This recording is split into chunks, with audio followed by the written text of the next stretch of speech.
Hello and welcome to Blank Plate, a podcast for Swifties with an appetite. I'm Sara, and I used to be a little kid with glasses in a twin-size bed. I'm Laura, and I'm a mess, but I'm the mess that you wanted. And we've got a blank plate, baby, and we'll write your name. Hello! Elizabeth Taylor! Yes. Oh my gosh. I saw a Exciting day. meme this morning, actually, that was like TTPD, and it's like this cat yelling, Florida! And then it's the Life of a Showgirl is Elizabeth Taylor.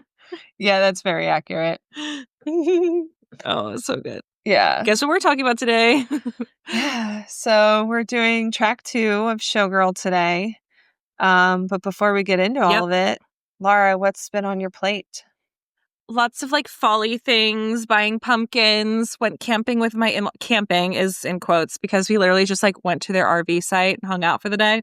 Oh, okay. But that was fun. My niece came and she's like at a fun age where like trick-or-treating is like really exciting. So they had like a trick-or-treat event where they like walked around to different RVs and, you know, she got to wear her Elsa dress. That was fun. Prepping for like play, like I direct our school's musicals and plays, and our play season is coming up, so ramping up a lot of like prep for that because, you know, you can't just like have kids show up and have them not have anything to do. So lots of like audition prep for that.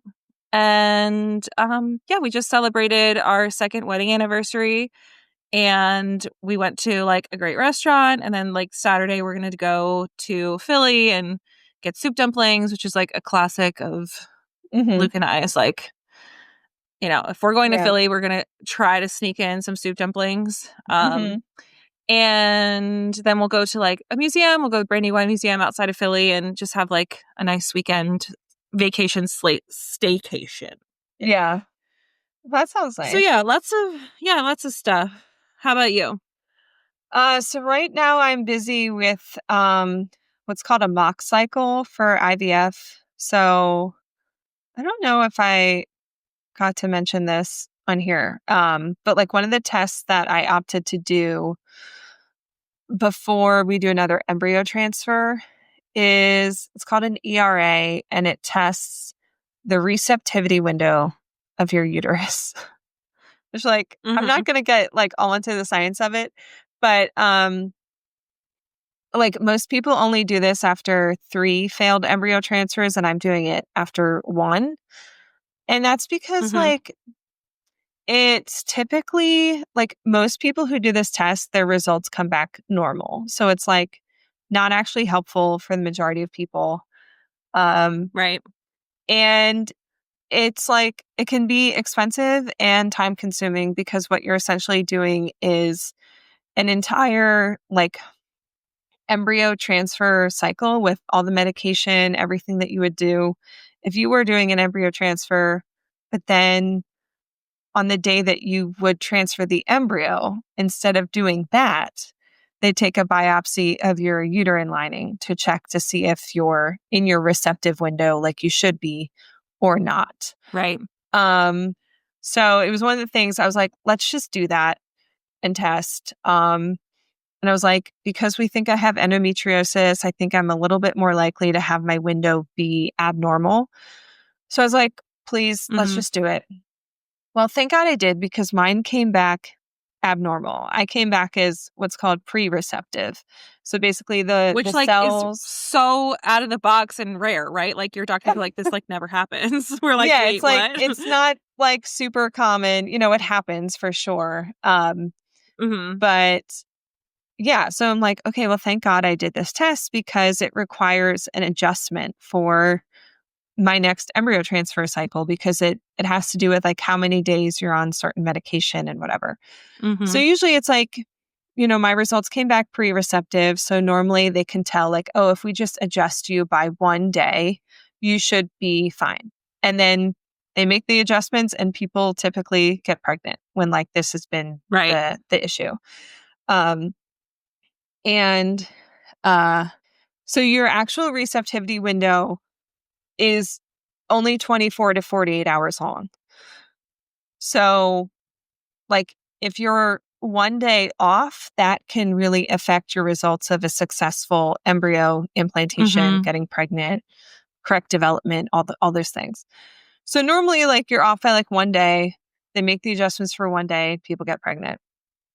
And when I went in for this biopsy, because the biopsy is not pleasant, okay? And you all can imagine, okay? Yeah. How women's health stuff is. They just go in there and they just take it, and you're just awake. Yep. No painkillers, no numbing of anything. They're just going in, taking what they need.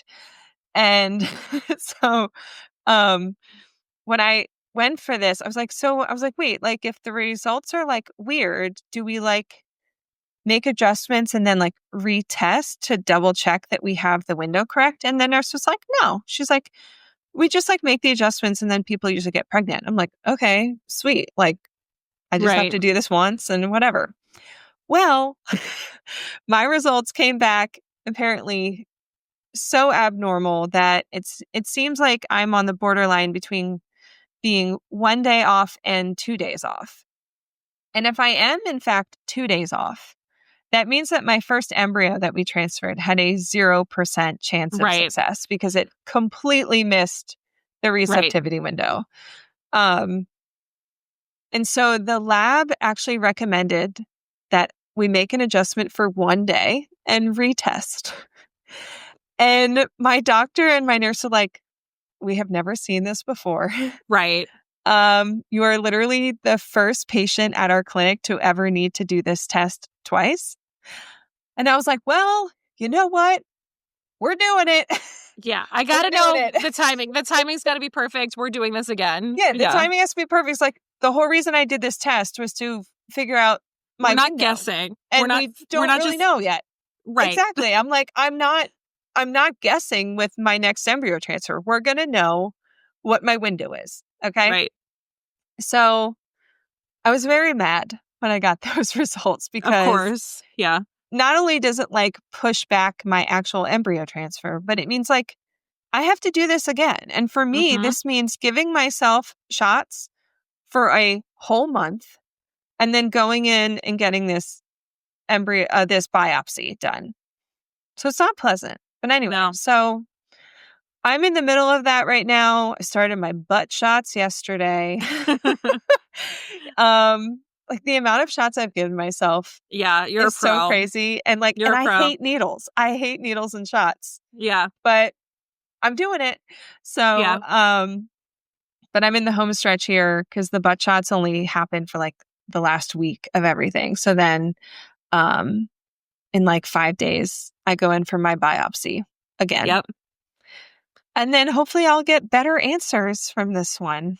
And the timing's going to be perfect. It better be. Like, I really hope after it comes back as like receptive and not pre-receptive again, because then we're still like making like a very, very educated guess. That should be fine. But still, I'm like, can we please just get a receptive result so we know like, okay, we do this exact protocol and I'll be good. I should be good. Because it doesn't really like change for most people from cycle to cycle. It's like pretty fixed with how your body like responds. So. Right. Because you're being given hormones and all the things like in a way that the human body sometimes doesn't. So. Right. Yeah. And it has to do with like me being pre-receptive means that my uterine lining requires like more time with progesterone to like open up to that receptive state. So that's why this time I'm getting an extra day of progesterone before the biopsy. So just setting you up for success, hopefully. Yeah. Yeah. So fingers crossed. Fingers crossed. This is like the last frontier. After I have this information, I should have everything I need to know to move forward. And my uterus itself actually looked fine when we looked at that. So structurally speaking, that's in great shape. So it seems like this receptivity window is the only issue. By the time this episode is out, your biopsy will be done. You might have your results already. Think about that. I hopefully will. Yeah. Think about that. I know. That's a good thing to think about. Yeah. Moving ahead. But Yeah, we're getting it done, guys. Hopefully all will go well and you'll be like, we have the timing perfectly. And then next round of transfers goes perfectly. Yeah. But then it's like, then if my next transfer fails, this is why, get ready, guys. I am going to be off my rocker if it fails. It's not going to fail. It's just not. It better not. It's just not. It's not allowed to. Yeah. Right. It's not. It's just not. So everybody, if you're woo-woo or whatever, light a candle for Sarah and please keep her in your thoughts these next 2 weeks because we got to get the timing perfectly. Yeah. I better not have to do it a third time. That's all I got to say. Yeah, no. Well, anyway, guys, we like I just mentioned, we're making this episode a little earlier than normal, so our Taylor updates may be a little bit behind. Right. So here's what's going on with Taylor right now. We're fundraising, okay? Yeah. Yeah. When we saw Life of a Showgirl behind the scenes, a music video, everyone, of course, clocked the vintage Sea Otter t-shirt because in the New Heights episode that Taylor was on, she talked about how Travis was obsessed with sea otters. And of course, there she is wearing one. So the Swifties, collectively came together and did some good. So, Sarah, you were a part of this. So I feel like you need to. Oh, yeah. I was in the thick of it. So you were in the thick of this. Yeah. So, I mean, some people on TikTok Shop tried to slap together their own versions, but I guess the t-shirt was from the Monterey Bay Aquarium. And I think they had posted we are trying to reissue this t-shirt, stand by. So a lot of people are like, don't buy the TikTok Shop one, wait for Monterey Bay to do whatever they're going to do. So last week on Friday, around lunchtime, at least lunchtime here, they released the t-shirt. And the way it worked was you had to donate at least $65.13 to the Sea Otter program. And then you got the t-shirt as a donation prize. Mm-hmm. And their goal was to raise $1.3 million as a nod to 13 for Taylor. Mm-hmm. They hit their goal in 7 hours. Crazy. Absolutely crazy. Yeah. Also, it sounds like they partnered with a specific fundraising site that they knew could handle the amount of orders because it was they knew. Hundreds of thousands of dollars coming in. And it was really fun on the website to watch the little counter go up. If you had the page open on your phone, you didn't even have to refresh. You could just see the number. Yeah. It would just go up. Yeah. And it was happening so fast. So they actually had to cut off sales completely after reaching 2.3 million in donations the next day. And so all this money supports their Sea Otter program, which has rescued, rehabilitated, and returned threatened southern sea otter pups to the wild for more than 40 years. Amazing. And I also read that they had a Taylor Swift dance party in the office when they hit their initial goal. Monterey Bay Aquarium, I'm so happy for you. Yeah. And isn't this just proof that the Swifties collectively can do anything? Oh, yeah. If you want to figure out who broke and robbed the Louvre, get the Swifties on it. You know what I'm saying? We can do anything. Yeah, we can. So cool. Yeah. Also, another sort of sweet fundraising thing is Taylor donated $100,000 to a family of a 2-year-old with stage 4 brain cancer. Her name's Lila. She had a viral video where she basically saw the Ophelia music video and she pointed and she's like, that's my friend when she saw Taylor. So cute. Yeah. So Taylor clearly saw that because she donated with the message saying, sending the biggest hug to my friend Lila. Love, Taylor. Yeah. So cute. And then Swifties begin to donate $13 a piece. And as of 2 days ago, they've made $318,000, which I'm sure is up by now. So yeah. And I think after Taylor donated, it was at 160. Yeah. So, and it sounds like the initial goal of the GoFundMe was for 50,000, but the woman's sister was in charge of it. I saw a comment on her TikTok that someone was like, Taylor donated the entire amount because the goal was 100K at that time. And the woman was like, actually, it was more like double. Like we started at like 50, but as we got closer, my sister doubled it. Yeah. So she really donated double what the family was initially hoping for. It's great. Yeah.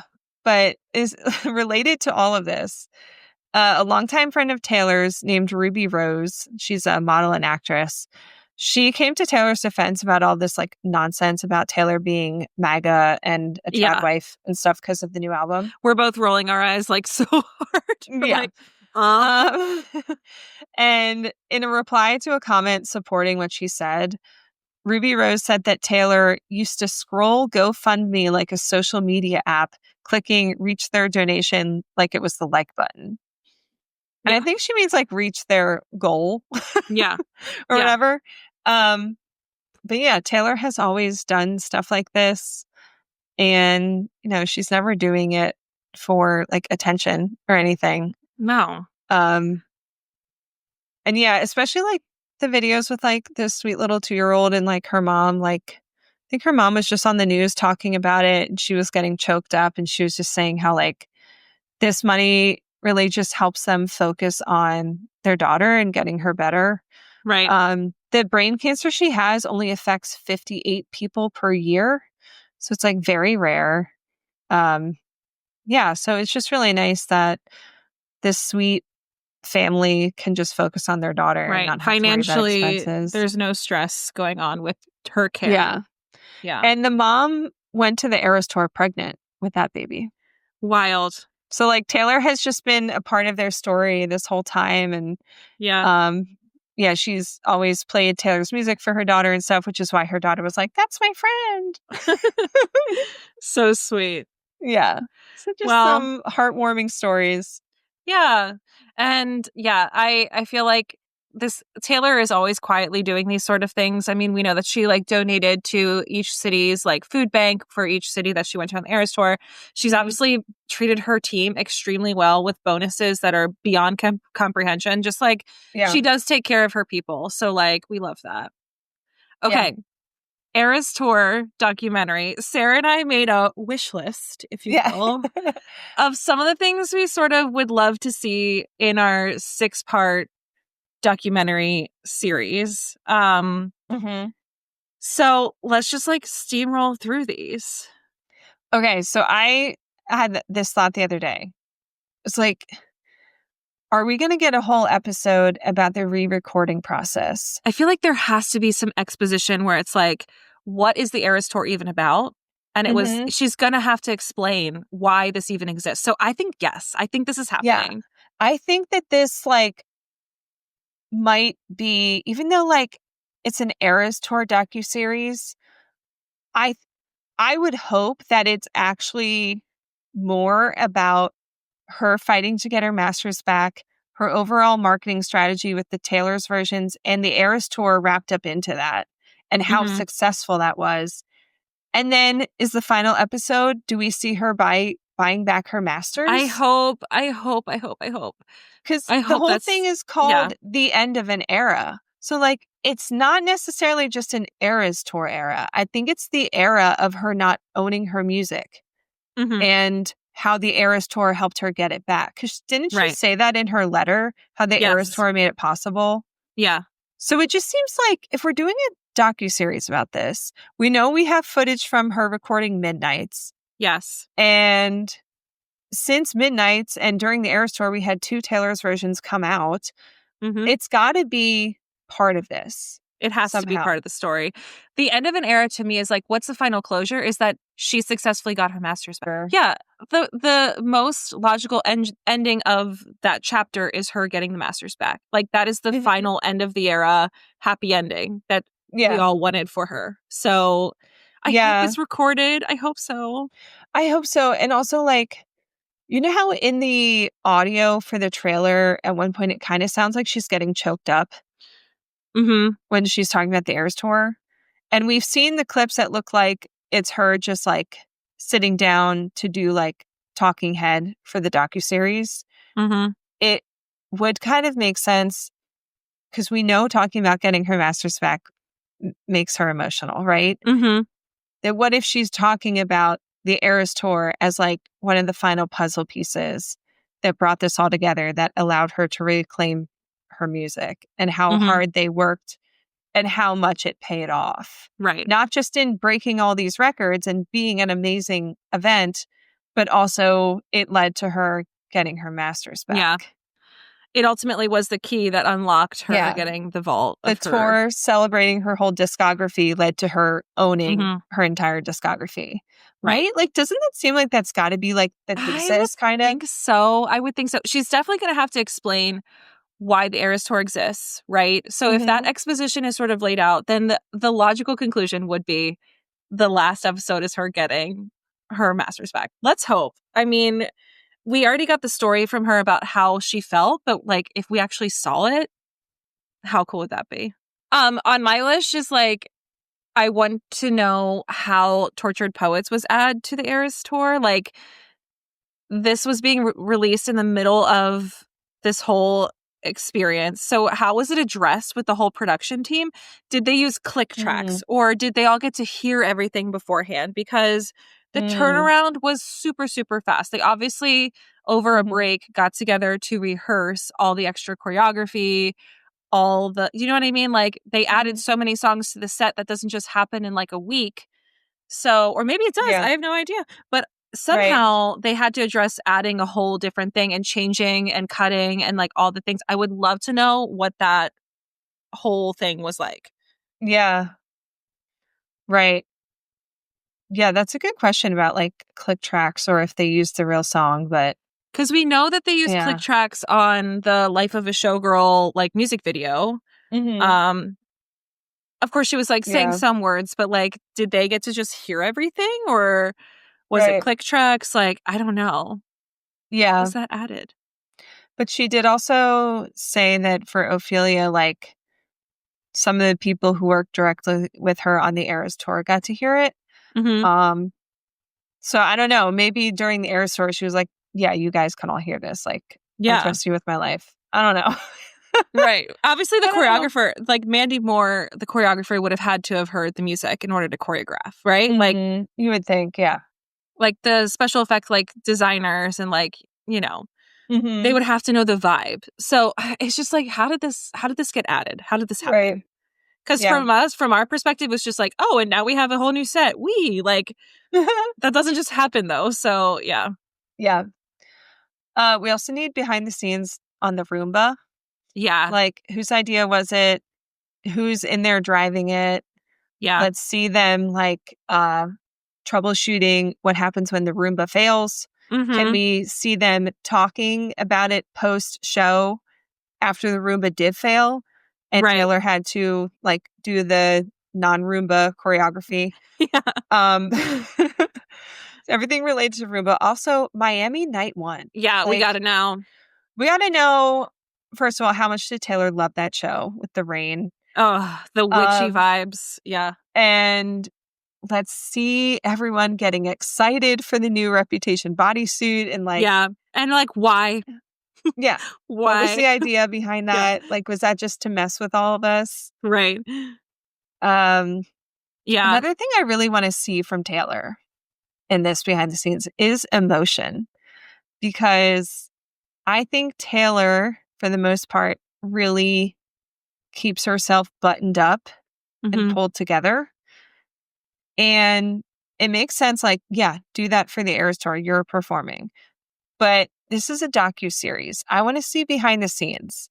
I want to see her appear to be somewhat human, like more so than she typically does. Even though, like, we talk all the time about how Taylor's very, like, normal in a lot of ways, but she's also a master at only letting us see what she wants us to see. Right. So I would love to see her having a bad day or like...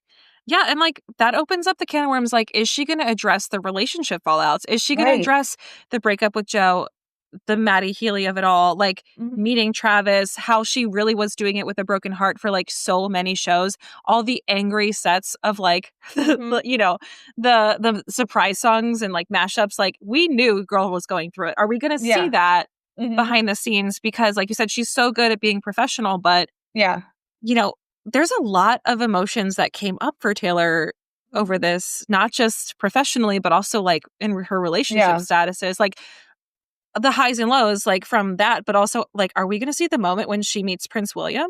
What about the moment when her and Travis like left the show in the getaway car? Like, like, are these are we going to see it? Well, you mean when she and Travis left his game in the getaway car? Like, I want to know all the things. Yeah, and like even if we don't see emotion related to those like breakups and stuff that she went through, I would love to see emotion about the Eras tour coming to a close. Like we know it one of her final shows she did get emotional, but like are we going to see her crying when they wrap on the final night and like her and the whole team, are they going to have like a big group hug that they're all just crying? Right. Like I want to see that stuff. But also, like, are we going to see her writing the songs for Tortured Poets, too? Right. Right. We don't know. And, like, there's so many things. Like, how about coming up and rehearsing surprise song mashups for every single time? Like, she had to reinvent these songs three nights every week. So that means she had her homework cut out for her in between the sets. It's not like she was just, like, resting. And how traveling. Far in advance was she planning them? Right. And what was she her like, I know I'm doing brain Last Kiss on July 9th or whatever, Right. Right. Yeah. And what about, why are you intentionally leaving some songs off? Like, you know what I mean? Was there a checklist or was it just like, this just makes sense to me? Was it, I don't know. Yeah. Yeah. Also, we know that she probably like rehearsed and did some things at Rock Lidditz, which is very close to you. Literally, I can see it from my backyard, just like... Oh my gosh. Yeah. No. And I've been at an event there. So I've like been in that space before. So for us, just because we're local to it, it would be very cool to see some behind the scenes of Lidditz. I could recognize that parking lot anywhere. So I'll know if she's walking around. So yeah. And like also like so many things like, what is she eating? Yeah. What's the workout? What is she eating? I want to know so much about the workouts. I want to see more of her brother, Austin. Yeah, we know he's involved. Tell me more about Austin. He seems like a character, and I just want more Austin content so we can get to know him better. Yeah. We also need to know how she picked which costumes to wear. Right. 1989 pairings. Like, why are we missing the green set? Yeah. We mentioned like the rep bodysuit. What was going on with that? Vienna, are we going to address like the cancellation of Vienna? I mean, that was pretty monumental. Yeah. Yeah, I mean, that would be crazy if we see footage of her like having to make the call to cancel. Like that would be intense. Or her being told we're canceling. Yeah. Because I feel like with the amount of security she has, like she would have done the show, but her security was probably like, no way. Yeah.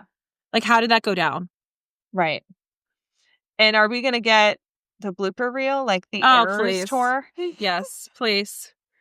Ooh, actually, you know what would also be really good to see is like acknowledgement of the impact of social media on this tour. Like the way we had the live streams, the way there were crowds outside at like almost every show. All the like planning and like stuff that adding the orbs and like doing the lights for Marjorie. Like, how did that? Yeah. Yeah. And the way like there's just so many TikTok videos and stuff, the way people were sharing it online, which they seem to embrace, I would say. So it'd be interesting because like this would be the first tour of hers to have anything like that. Yeah. Which also, like, this morning I texted you because I realized the Reputation Stadium tour was her first stadium tour, like the first time she was big enough to do a stadium tour. And the next tour after that was the Eras tour. Yeah. Like, the Tay Renaissance is insane. The wave was crazy. Yeah. Yeah. Like, we talked, last time about what happened between, like, Evermore and Midnights. But, like, between Reputation and the Eras tour? Yeah, that's insane. A huge difference. Yeah. The amount of music alone that she created between those two is crazy. Yeah. Also, like, speaking of social media, like, why is there no goodbye post for the LA shows? She did, like, basically a thank you post for each city, but, like, not LA. And everyone's like, what's up with that? Not exactly sure. So I don't know. Yeah. But yeah, there's so many things. And guys, like, please tell us, like, leave your comments. Let us know what are some things that are on your wish list for the documentary, because I mean, we're getting a lot of content. We're getting like hours worth of documentary footage. So a lot of this will probably be addressed, I hope. Yeah, I'm so excited. Yeah. Okay. Elizabeth Taylor. Let's get into it. Okay. So, Elizabeth Taylor, track 2 off of The Life of a Showgirl, released October 3rd, 2025. Written and produced by Taylor Swift, Max Martin, and Shellback. Mm-hmm. Fountain quill or glitter gel pen? This song is a glitter gel pen with a fountain pen rising to me. Okay. So basically the same as Ophelia. Yeah. Mm-hmm. Mm-hmm. Yeah. Yeah. It's not true fountain pen. Mm-mm. It's not a true glitter gel pen entirely. It's just like a little bit of fountain pen mixed in there. So yeah. Sister song related album. Do you want to share yours? Yeah. For sister song, I chose Endgame. Mm-hmm. Because they're both about like wanting this relationship to be forever, and it also references big reputations. Like, we got Elizabeth Taylor, and then in Endgame we got big reputation. And I feel like in Endgame she's saying, I want to be your forever, and in Elizabeth Taylor she's saying, you better be my forever. Right. Slightly different how tone. the tables have turned. Yeah. I said I like that. I like that, by the way. I feel like that makes sense. I said Clara Bow. Like, this is another example of Taylor comparing herself to like famed celebrities and sort of like fitting in their sort of narrative in her own. With Clara Bow, she obviously mentions Clara Bow, Stevie Nicks, and then herself. So I sort of see that as like a similar sort of like, I guess, theme or metaphor that she's using here. Yeah. And as we agree on related album. Yeah. There's it's only Reputation. Yeah. This is a Reputation sister song, sister album. Like, this, you could just like, put that in. Both sonically and thematically, this song could be on Reputation. Like, you could just plop it in there and it would sound pretty much like, it fit right in. Yeah, definitely. Which is why I love it. And of course, it's our Max Martin Shellback Taylor combo, so it would make sense. You know? Totally. Personal association with this song, for me, the opening like throws me. It like low-key creeps me out. I don't know why. That is so weird. I don't know why, but like the song's fire. It hits hard. There's so many fun things going on in the production of this that we're going to talk about, but they really did have fun with like tons of little details and touches to make it like sort of loungy, jazzy, but also like a pop banger. So the song's great. That's all I gotta say. Yeah, I'm obsessed with the production on this. Like, the way it does go so hard, and then, like you said, all the jazzy stuff. Like, there's a full freaking string ensemble and a harp in this song. Like we said, this is my Reputation song. Like, it's fighting to be my number one on the album. And Showgirl is the total opposite of Tortured Poets, because on Showgirl, tracks 1 and 2 are my favorites. And in Tortured Poets, tracks 1 and 2 are 2 of my least favorites. Like, like basically full skips. I would just like go to track 3. But now I'm like, ooh, start it over. Let's go. Yeah, that's cool. Folklore of the song. I mean, okay, so there's a lot that Taylor gave us in like the track by track explanation, Life of a Showgirl, like movie that we saw. But like, I think the first time we heard Taylor compare herself to Elizabeth Taylor is from this line from Ready for It. And he can be my jailer, virgin to this Taylor. Every love I've known in comparison is a failure. So at the time, that was during Reputation. it was a nod to Elizabeth Taylor's like love affair with the actor Richard Burton, who she married, divorced, remarried. Like, and of course, like I think this was my read. Burton to this Taylor, he could be my jailer. Like jailer is Joe plus Taylor, so their celebrity name is Jailer. Versus I don't know, Toe. So. So yeah. I feel like that was her like kind of like softly introducing the idea of like, if you want to give us a celebrity name, call us Jailer. But yeah, that's my read on it. But yeah, like Elizabeth Taylor is this famed film actress from the 20th century. She made her acting debut as a kid in 1944 in the movie National Velvet. But like not only was she a huge celebrity and an accomplished entrepreneur, she was famous for like her perfume lines and jewelry and all the things. She was really well known for her personal life and her notoriety with that. So, I mean, Homegirl got married 8 times to 7 different men. So, crazy. Yeah. But also I feel like back then, like getting married was like the same as like, I don't know, dating someone for more than a year. Yeah, but like even then though, like getting a divorce was scandalous. Like people just didn't get divorced. So like Homegirl was like groundbreaking. She had an it factor, obviously. But I did do some like deep diving. There was like one relationship that was pretty scandalous, where she had an affair with singer and actor Eddie Fisher that resulted in him divorcing Debbie Reynolds. And then so Debbie Reynolds was a singer and actress as well. So obviously that's drama. But then later, she had an affair with Richard Burton again, and then left Fisher for him one more time. Like, so the girl followed her heart, you know? So. Wow. Okay. Yeah. But yeah, like a lot of this like significant media attention, like the scandal of it all, the, you know, who is she dating? Like who is she seen next to is like very similar to the social media scrutiny that Taylor gets, just in a different age. So yeah, the comparison just writes itself. Right. Yeah.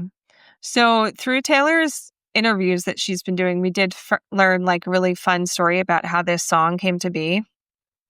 This is a quote from Taylor. She said, "My parents sent me this clip of Elizabeth Taylor's son saying something very flattering, that if there was one person he might compare to his mother in the modern day in terms of persona and the chaos around us, he said it would be me. I was so flattered by that, I just immediately started talking to Travis about it." I was going on and on about Elizabeth Taylor, talking about all the things about her that I loved, how she kept challenging herself late into her life.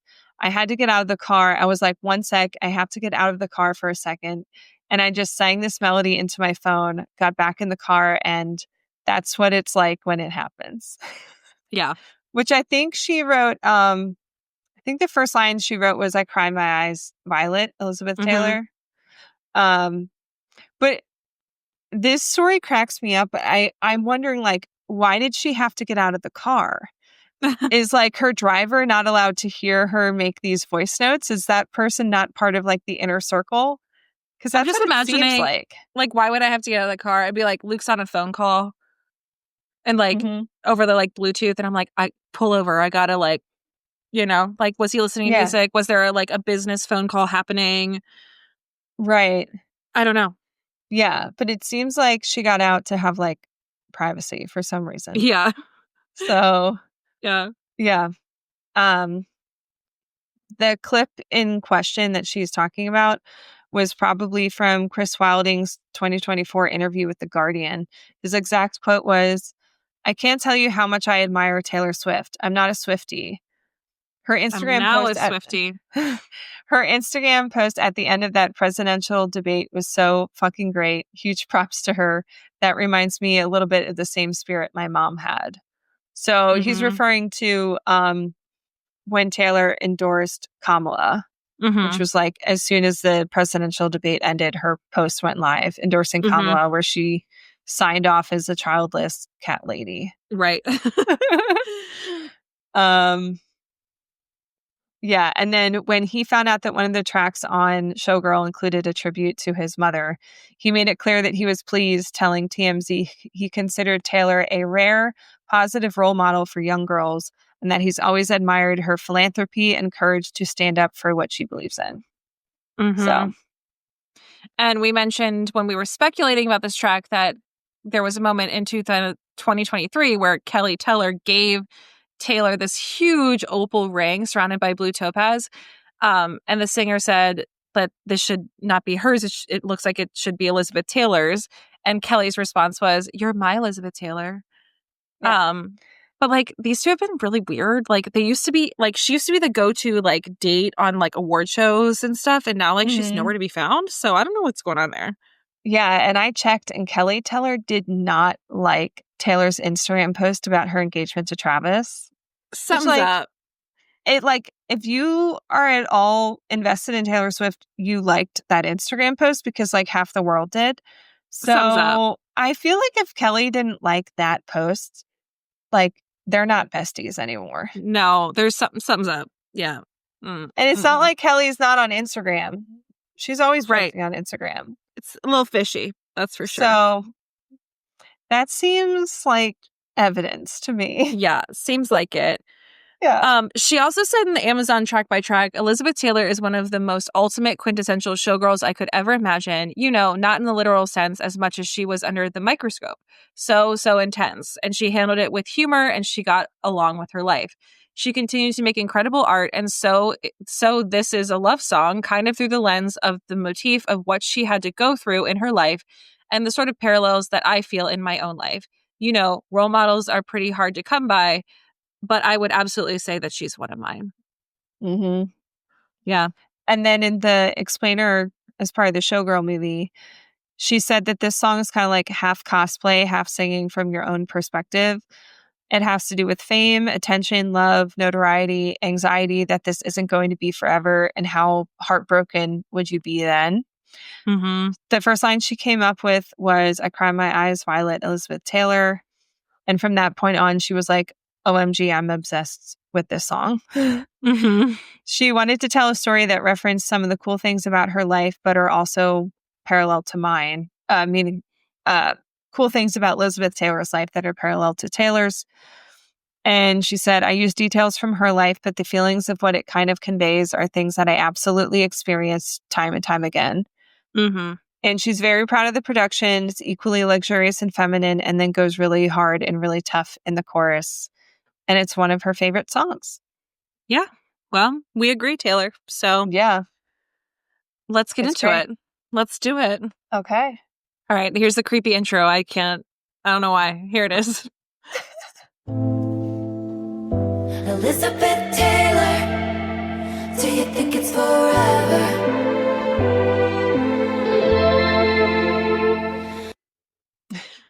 I don't know why.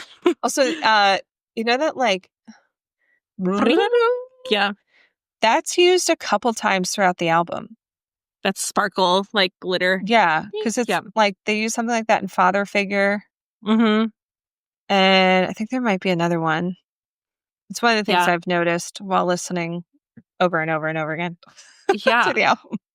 I feel like, so this opening, Elizabeth Taylor, do you think it's forever? I see this as Taylor sort of asking Elizabeth as like a muse, but also like asking herself the question, do you think it's forever? Like, yeah, it's almost like Elizabeth Taylor's like this muse that she could like ask because she's the only person similar to her in her life. Like, but it also could be like the public asking Elizabeth and Taylor this question too.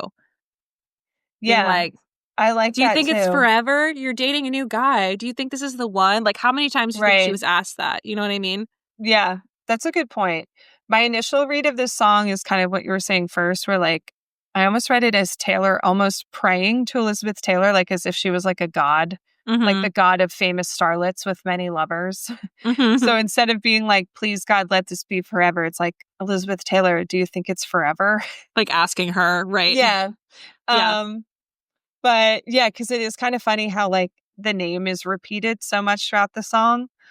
But yeah, I think you like saying about the public asking Elizabeth Taylor kind of makes sense too. Like imagining like the 60s, like Elizabeth Taylor's coming out of like the nightclub and there's like a guy on her arm and it's like flashing like camera lights and like paparazzi is asking, do you think this is the one? Like, Elizabeth, do you feel like this is the guy for you? Yeah. Like, Taylor is constantly being asked that as well. So, again, it's like she talked about like using Elizabeth Taylor as a metaphor for like cosplay, but also like of herself. So, yeah.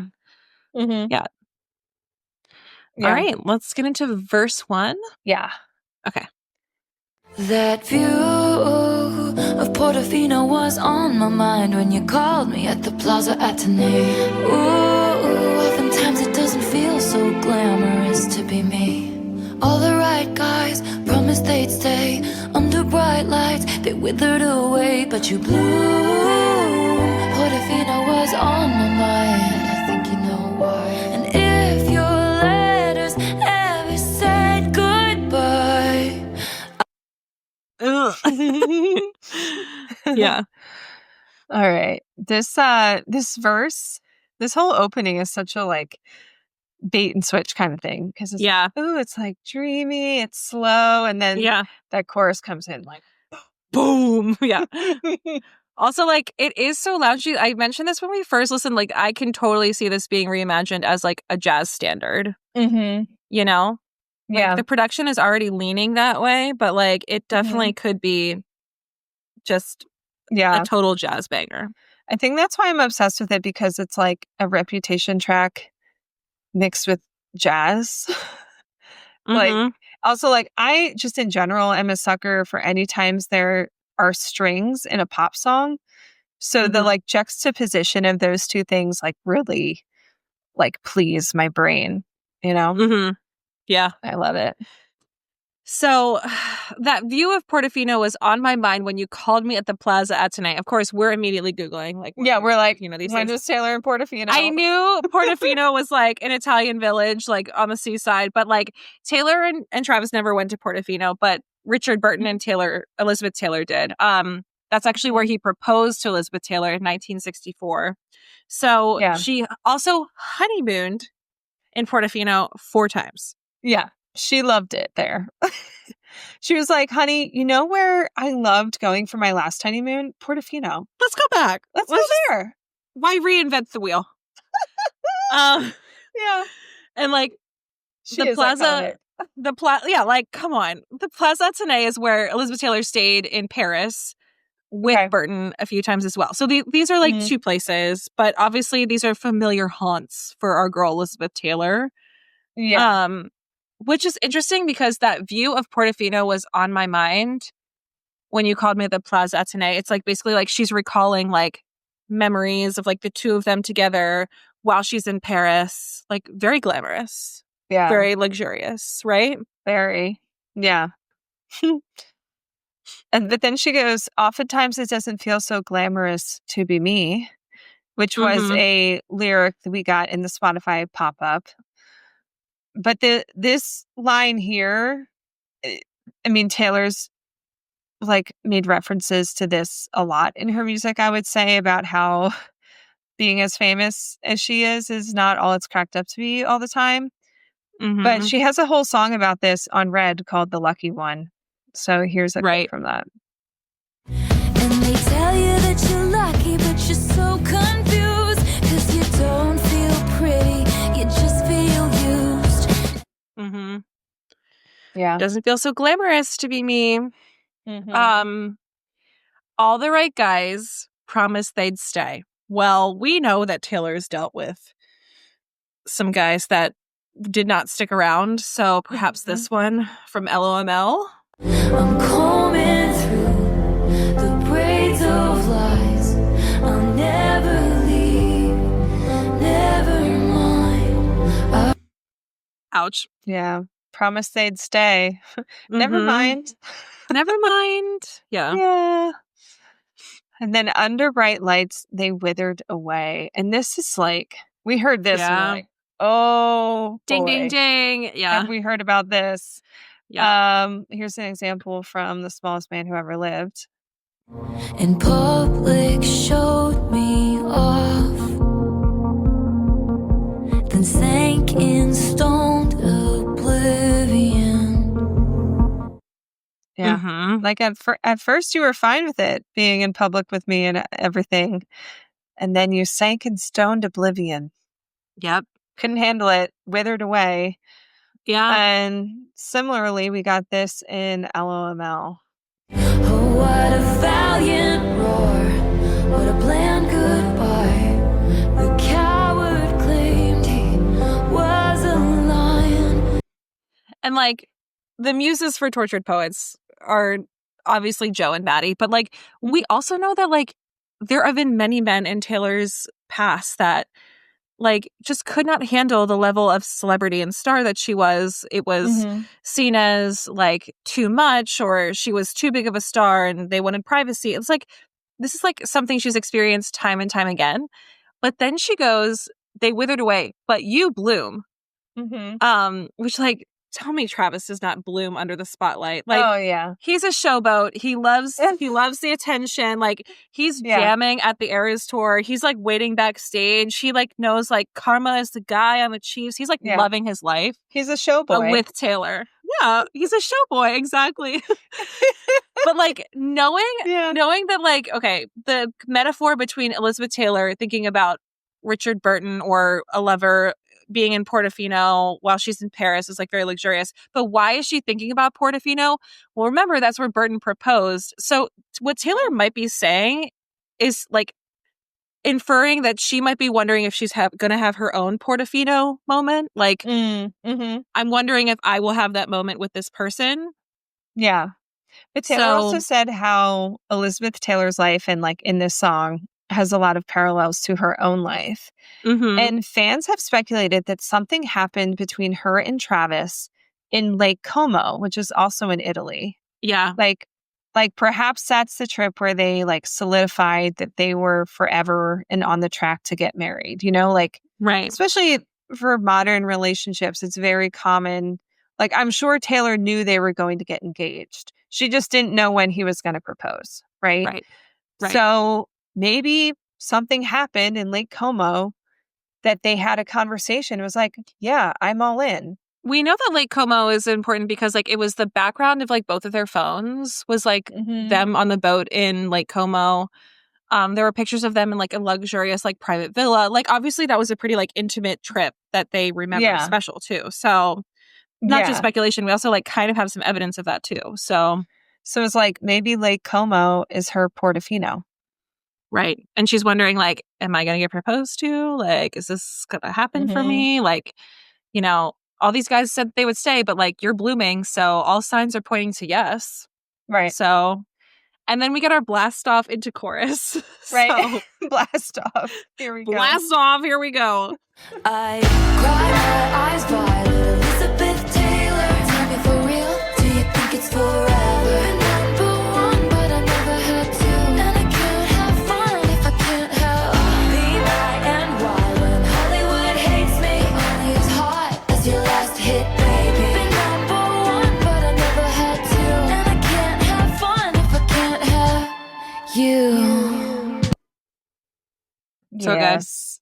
Good. I love the piano, like glissando, or you know, the little ring that's up the chord. It happens twice in the chorus, but it's like so fun. It's unexpected. There's so many unexpected. The strings, like, so good.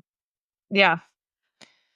All right. So she starts with the iconic line, "I'd cry my eyes violet," Elizabeth Taylor. Great line. So Elizabeth Taylor was known for having violet eyes. They were like purpley blue, so depending on what she was wearing, they actually appeared violet instead of blue. She also named one of her perfumes Violet Eyes, I guess. Is that right? Taylor sold a Violet Eyes bracelet with one of her CD sets that she did. But also, like, Taylor has blue eyes, right? So crying until her eyes are red. Now we have red and blue. Red equals violet equals violet. Yeah. Yeah. So, and then we get like, tell me for real, do you think it's forever? Like, this is a little paranoia, but like the only moment really in this album where we get any anxiety or paranoia, like the relationship anxiety, if you go back and listen to Lover, there's a lot of relationship anxiety happening and bubbling up to the surface in a lot of these like sweet romantic songs. You're like, wait, but like, are you good? Like, right. It, like, yeah. Like, it's, and this do you feel safe at home? Right. Like, are you sure you're happy? Like, yeah. But this is really the only time, at least as far as our analysis goes so far in this Life of a Showgirl album, where we hear any of that. So yeah, because most of the album, it's like blue skies. I'm so happy. I want to get married and have babies. And then this of song, a basketball she's like, hoop. You can call me honey. And this song, she's like, do you think it's gonna be forever? Tell me for real. Tell me for real. So otherwise, I'm gonna cry my eyes violet. Yeah. Yeah. It's a little threatening, Taylor. Okay. A little threatening. Exactly. Oh my God. And then we have the line, been number one, but I never had to, which has gotten a lot of fans like, what does she mean by this? Like, okay, so my take is like, and this is what we talked about in our initial listen, like, she's been number one in career, but she's never been number one in a relationship or like had like a true partner to stand with her in the success, if that makes sense. That's how I read it. Yeah, I read it as like never had to means she's never, had that person standing with her who's at the top with her and standing next to her. Like she's been number one and had boyfriends, but like they're not, none of them have been true partners as we've seen until Travis. So now it's like she's number one. And she also has this like high profile relationship that feels extremely solid and like they're in a lot of ways like equals. Right.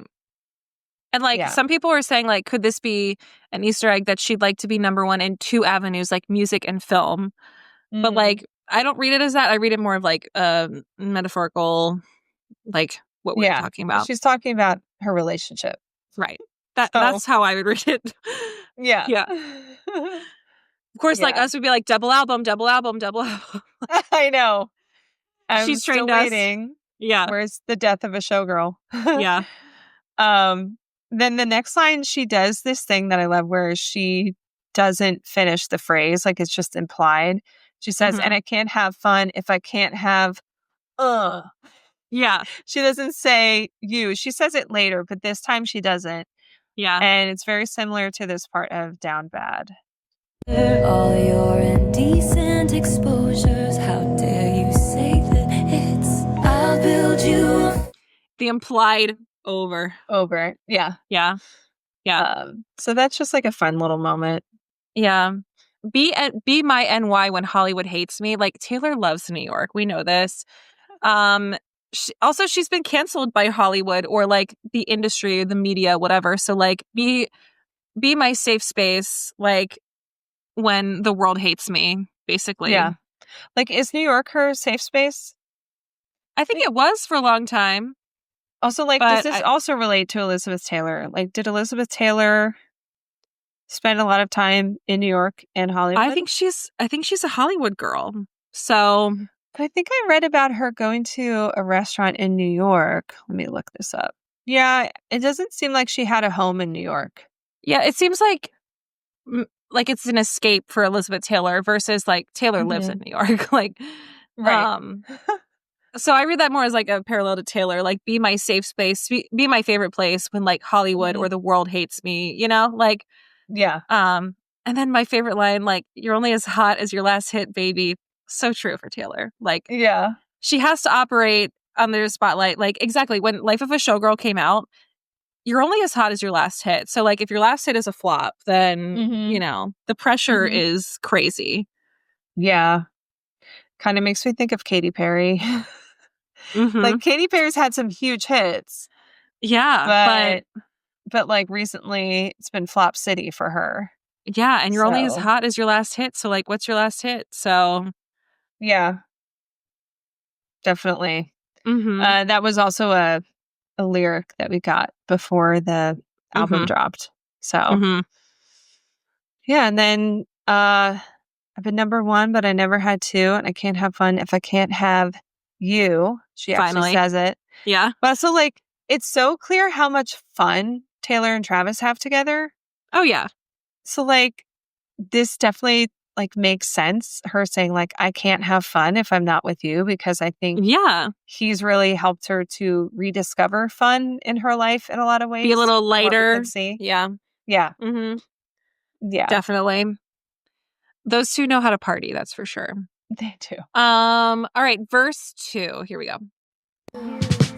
Hey, what could you possibly get for the girl who has everything and nothing all at once? Babe, I would trade the Cartier for someone to trust. We hit the best booth at Musso and Frank's. They say I'm bad news, I just say thanks. And you look at me like you're hypnotized, and I think you know why. And if you ever leave me high and dry. All right. It feels wrong to leave that. Yeah. Oh, man. What could you possibly get for the girl who has everything and nothing all at once? Like, first of all, this is so true for Elizabeth Taylor and Taylor Swift. Yeah, like, what would you possibly give Taylor as a present? Like, let's say you know you're going to meet Taylor around her birthday, and you're like, I have to get her, like, something. Yeah. Like, what in the world would you possibly get her? Because, like, you know what she's interested in, but you know she has everything related to that. Like, the coolest thing I think I saw lately, I forget what radio show this was on, but someone gave her literally an opalite cat figurine. I was like, see, that's a great gift. Yeah. Oh, like, she loved it. She loves cats, opalite. Like, you know her. Like, you know her. Like, right. Yeah. I feel like it would have to be something vintage or like something old that's like one of a kind, you know, not like, or handmade. You know what I mean? It has to be something like that. Yeah. Anyway. And also, like, Travis is actually so good at this because she is obsessed with her engagement ring. Like, you could tell she's always showing it off. She's like in awe of it. But also, it shows the fact that he listened and made a note when she mentioned this jeweler. Like, I love that Taylor's like, hey, check out this cool jeweler I'm following. Hey, she's a small business owner. Isn't she so great? Like, and Travis probably contacted that woman like the following week. You know? Yeah. It was like, I'm just getting in contact with you because I'm going to need a ring. Yeah. Yeah. I'm going to need a ring. You're going to be the one to make it. But yeah, so it's like, we've already seen that Travis does know what to do for Taylor. But yeah, but it's true. Like, yeah, she would be such a hard person to buy gifts for. Yeah. I wouldn't want to do it. Like, she goes, what do you get for a girl? But then the next line is, I would trade the Cartier for someone to trust. Just kidding. Like, just kidding. I feel like the just kidding is like, that's Elizabeth Taylor saying that, not Taylor saying that. Because Elizabeth Taylor was a fine jewelry collector. Like, she loved a big bauble. Okay. Her engagement rings were huge, like door knockers. I mean, she loved some big ass jewels. So, like, yes, Taylor does have her Cartier and her, you know, Gucci, and like people, there's a clip of her working out with like a Gucci necklace or something. And they're like, how is she wearing like a $12,000 necklace while she works out? Listen, Taylor loves jewelry, but like, I do think Taylor has given us proof that she would give up all of it just for someone to love her. Do you know what I mean? Right. Like, she's not as, I guess, like, obsessed with the like beauty of it all.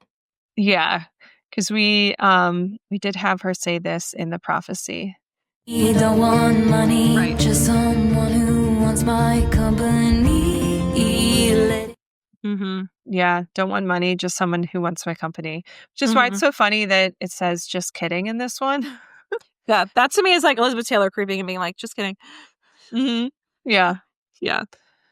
Then we got another mention. We hit the best booth at Musso and Frank's. So again, we were immediately Googling what is Musso and Frank's. Yeah. Where is it? So it's an iconic Hollywood restaurant. I read today that apparently it's Hollywood's oldest restaurant. It opened in 1919. Wow. But Elizabeth Taylor was a regular customer there, especially for their famous back room in the 1950s.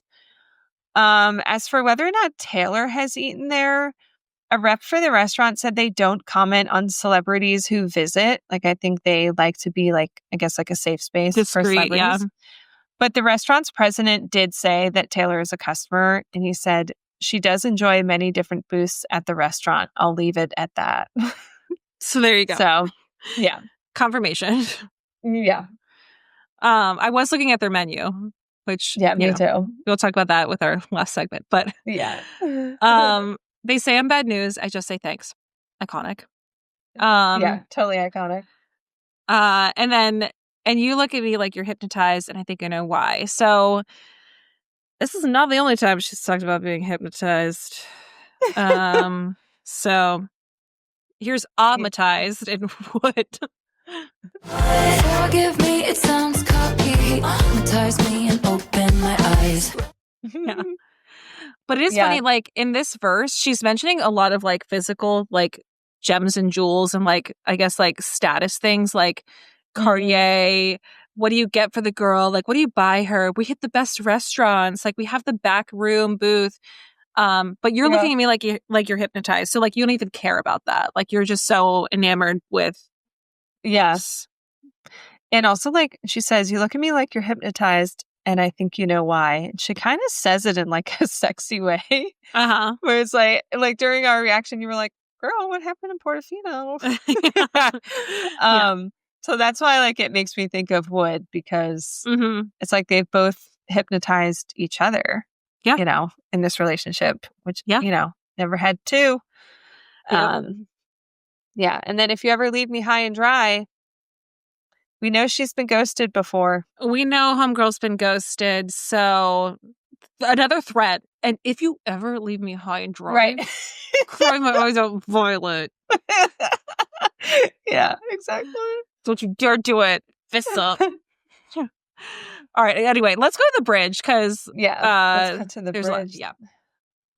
All my white diamonds and lovers are forever in the papers, on the screen, and in their minds. All my white diamonds and lovers are forever. Don't you ever end up anything but mine. Oh, the production's so good. I was paying attention to the drums that time.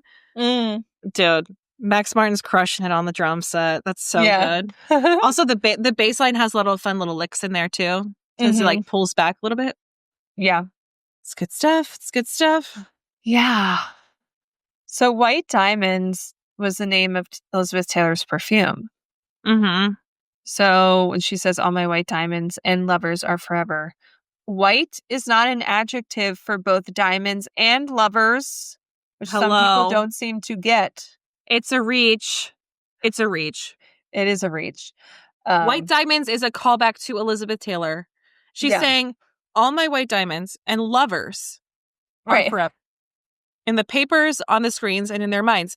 Which, like, you clock this, whoever Taylor dates will always be known as one of her former lovers. Like, no matter who they are, no matter how big of a celebrity they are, even in their own minds, like, you can never escape being an ex-lover of Taylor Swift. Yeah. Especially these days. And you can never escape her. Like, I feel like a normal person, if you date someone, you break up, you don't talk to them for years, you can, like, forget about them. Until, like, one day you're like, oh, yeah. But not if you date Taylor Swift. Like, especially these days, like, she is everywhere.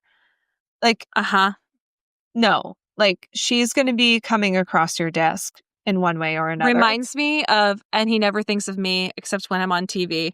So, yeah. From Midnight Rain. Right. And their minds could refer to, like, the minds of her lovers or the minds of the public. Like, in the papers, on the screen, and in their minds, meaning, like, all of us. It's like, they're tied together. My lovers are forever. The Swifties will never forget and never forgive. Yeah. Nope. We'll always remember. Yeah. We will always remember. Yeah. And then we get another threat from Taylor. Don't you ever end up anything but mine. Punch you in the face. Yeah. Yeah. So, like, even though this song definitely reads anxious, it's kind of more of a threat. You know, like. Yeah, it's like, you better work this out for me. Okay. Like, compared to songs on. She really wants it to work. You know. Yeah. She does. She wants it to work out. I don't blame her. You know? Don't blame her. I get it. Yeah. All right. Let's do the chorus to the outro. All right. I cry my eyes wide at Elizabeth Taylor. Tell me for real, do you think it's forever? Been number one, but I never had to. And I can't have fun if I can't have be my and why when Hollywood hates me. Only as hot as your last hit, baby. Been number one, but I never had to. And I can't have fun if I can't have diamonds and Elizabeth Taylor. It's the ravers on the screen and in their minds. All my white diamonds and lovers are forever. Don't you ever end up anything but mine. Oh. So here we get the bridge actually comes back as an outro, which doesn't happen too often. But also classic Max Martin final chorus. We get some extra ad-libs and background vocals. But I wanted to point out this one part that is my favorite where she kind of screams, sings, and I can't have fun if I can't have you in the background. So here's that little section. And I can't have fun if I can't have Yeah, tell me like if that wasn't live, she would take that up, you know. Oh yeah. That's what she would sing, you know, in a concert, like on tour. Kind of like Yeah. a lot of the Reputation tracks where it's like she goes up the octave. Yeah, Yeah. so good. Obsessed with that. I mean, we've Yeah. talked so much about the production. Mm-hmm. Like the underlying like showgirl jazzy lounginess that comes from like the strings, the bass, the drums, the harp. Like it's not like lush the same way that like some like right now I'm really into like Olivia Dean. I don't know if you listen to her music, but she has more of like the traditional jazz sort of like production. This is like Okay. if jazz lounge met like Reputation. Yeah. Which is a great combo. So it has the touches of those things, like a piano glissando, but it has like the hard hitting bass when that like punch of the chorus comes in. And I really like what you had written here, like the equal parts masculine and feminine, because there's like the lushness of like the jazziness, and then when that punchiness, it's so masculine. It's so good. Yeah, and like we've talked a lot about these like jazzy, loungy vibes coming through. It's like so evident on this song for sure, but it's kind of subtle, but it happens a lot throughout this whole album. Like we have a little bit of that in Father Figure. I feel like there's like a little bit of it in Ruin the Friendship. Definitely like, I don't know. It's like, I feel like the Showgirl songs, they all have their own flavor to them. But it's some of these like showgirly, jazzy subtleties that kind of gets sprinkled throughout that ties them all together and makes it a little bit more cohesive as an album. And I think it's like probably one of the most showgirly things about the album. You know? Yeah, definitely. Yep. Yeah. Yeah. And they touched on this really well on the episode of Switched on Pop talking about the album. And they like mentioned a lot of different like jazz songs and like Broadway songs and just like things from movies and things like that. So yeah, it's just really cool. You good? Sorry, Luke just like walked in and left. Sorry. Oh man, what were you saying? I was saying about this Switched on Pop has a really good episode about like all these little showgirly elements throughout the songs, like sonically and stuff. So yeah. Anyway, should we get into our favorite lyrics and ratings? Yeah, it's there. Yeah. Yeah. All right. So this one is mine. I cry my eyes wide at Elizabeth Taylor. That's it. I cry my eyes violet Elizabeth Taylor. It's a great line. I understand why she hopped out the car. Like, yeah, it is good. What about your rating? And I gave this a 9.1. Okay, so we are aligned on this. because 9.1 is what I gave The Fate of Ophelia. And I was like, I can't give it higher than that, but I also don't want to give it lower than that. So I gave it a 9.1 Yeah, as well. I was like, I don't want to give it an 8. Yeah, I was torn. I was like, I don't want to give it an 8, but it's not higher than 9.1. So we're in the same sort of method of analyzing it. And then what's favorite. your favorite lyric? Here it is. They say I'm bad news. I just say thanks. Thanks. Thanks. Yeah. Yeah, I love how she sings that. But yeah, it's also just an iconic line. Mm-hmm. Total like diva behavior. Diva icon. So yeah, know who you are. This song is a recipe. Okay, so when I was like thinking about what I could include, obviously when there's a restaurant call out, you got to do your research. So I was like, well, I hope I can find something off of Musso and Frank's menu, and I did. They have a gnocchi gorgonzola gnocchi, which is basically gorgonzola and oh my gosh, it's hazelnuts. Sorry, took me a minute. Nocciola is like basically a hazelnut spread that you can get in Italy, but or maybe it's gnocchi. Did I mispronounce that? Now I'm questioning my Italian pronunciation. Maybe anyway, well, isn't the CH sound if there's 2 C's? Yeah, that's why I think it's gnocchi, but nocciola is definitely nocciola. Anyway, I don't know, but it's basically gnocchi with gorgonzola and hazelnuts. So like gnocchi is like super hearty, delicious, hearty, and like there's so much going on in the production of this. It feels like a hearty song, honestly, to me. Like it's rich, it's luxurious, which is like a gorgonzola sort of like cream based sauce. That makes sense to me. And also like there's a little bit of paranoia / bitterness or like aggressiveness, and like that is also gorgonzola to me because like gorgonzola is punchy. I also thought about doing their spicy rigatoni, but I felt like this to me felt a little bit more luxurious than that, so that's what I picked. Yeah, that's cool. I really wanted to go with a cocktail for this one.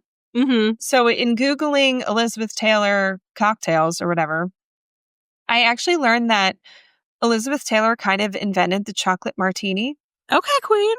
So allegedly, she and co-star Rock Hudson invented the chocolate martini while experimenting one night while filming the movie Giant in Marfa, Texas. They were drinking vodka martinis and had some chocolate syrup on hand, so they mixed the two together. Just like totally drunk behavior. Yeah. Also, like, isn't like Rock Hudson gay? So I'm just like imagining her getting wasted with like her gay bestie, you know? Yeah. And I was like, wait, that's actually kind of perfect. And Musso and Frank's even has a espresso martini on their menu. So I picked a chocolate espresso martini. We'll link to a recipe from the website Half Baked Harvest. It like I feel like it really does match the song because it's like sweet, but also like rich and intoxicating. Yeah. Plus it'll like wake you up and make you want to dance, just like that beat drop will. Right. Yeah. The espresso martini is essentially the adult version of a Red Bull vodka. And it's more grown up. So it makes sense. And it's fun. It's kind of flirty. Yeah, it's just like the gals getting their espresso martinis just feels like a little naughty. Oh, like, yeah. Ooh, we're getting messed up tonight. Yeah. You know? In our 30s. Yeah. Yeah. Yeah. I like that. Both of them are rich. I would not want to have both of them side by side because it would literally give me heartburn. Oh my God, yeah. Yeah, Musso and Frank's is on our list of like Swiftie field trips we have to go to. Like doing my research today, I was like, I want to go to there. I mean, we have to go to Travis's Steakhouse. We have to go to this place. Like, yeah. The list is growing. Travis's Steakhouse seems to have like a similar vibe almost. What I don't know if I mentioned this on here, but one of the coolest things I read about his new steakhouse is they do they have a custom martini bar that's like table side service. So you like check a list of like everything you want in your martini and then they make it for you table side. And I don't even really drink martinis. But I'm Me neither, but I still want to go. Yeah. Yeah. Would like to experience. Yeah. Yeah. Well, so that's Elizabeth Taylor's. That means next episode will be Opalite because that's track 3. Love it. And we're moving right along. We're chugging along here, guys. And thanks so much for joining us. And if you'd like to support the pod, make sure you're following us on Instagram, TikTok, and YouTube. We're at Blank Plate Pod on TikTok and Instagram, and you can find us on YouTube in our show notes as well. And you can check out our website at blankplatepodcast.com, send us an email at blankplatepod@gmail.com, or leave us a voicemail or text us at 717-382-8313. And if you're enchanted by what we're doing here, support us on Patreon, which is linked in our show notes, or you can go there directly at patreon.com/blankplatepodcast. And until next time, we had the time of our lives with you. And you know, it's time to go. Bye. Bye. Elizabeth Taylor. Elizabeth Taylor.